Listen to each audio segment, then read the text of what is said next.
Hi everyone, it's Carl here, and I want to be real with you for a second. I didn't start off with very much at all. I actually grew up on a council estate in a place called Birkenhead in Merseyside. You can probably hear the twang in my accent. Money was always tight. Lots of arguments in our household over money continually. So I came from an environment where money was always a very high pressure discussion because we didn't have it. So my mum in particular worked incredibly hard to be able to afford to take us on holidays. If any of you remember the little coupons that you used to collect from the Sun newspaper, you collect I think it was 7 tokens, and you could go away to a haven holiday for £1 or £5, and I think it eventually went up to £10. And you know what? Some of the greatest positive memories and experience in my life came from those wonderful holidays that my mum worked very, very hard to save for, even though by today's standards it doesn't sound like that was very hard. But believe me, she worked incredibly hard. She had a dinner lady job. She worked taking disabled children to schools in taxis, and she also did cleaning. So she worked incredibly hard with the skills that she had to be able to provide.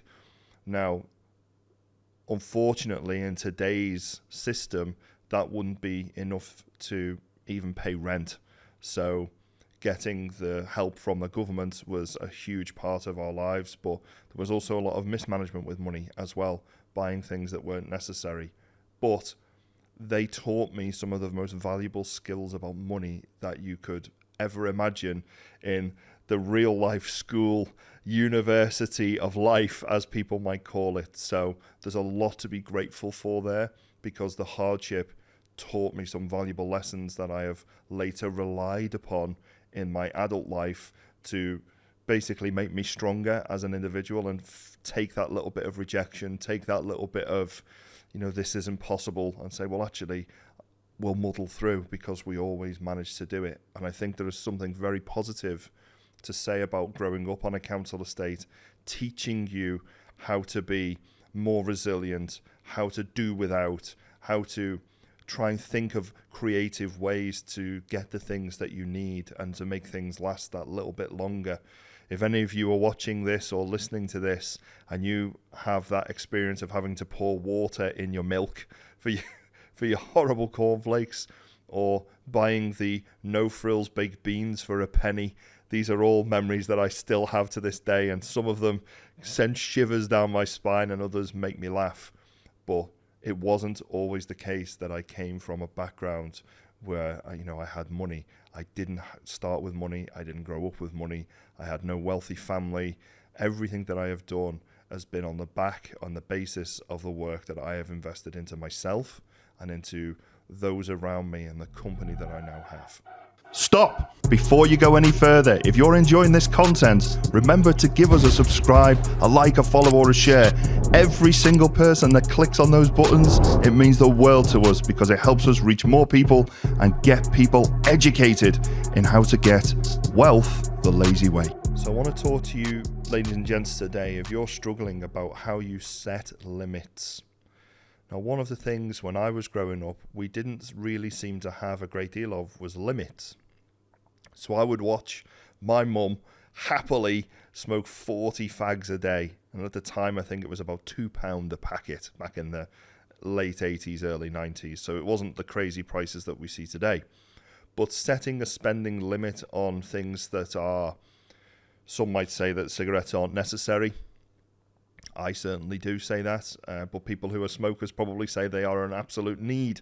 So, there's different sides to this conversation, but setting a spending limit for yourself for your nice-to-haves, that is one of the most critical tasks you can do if you want to start building your wealth. Start limiting your instant gratification purchases. I'm not saying, don't go and buy a Starbucks coffee or a Costa coffee if that's your gig.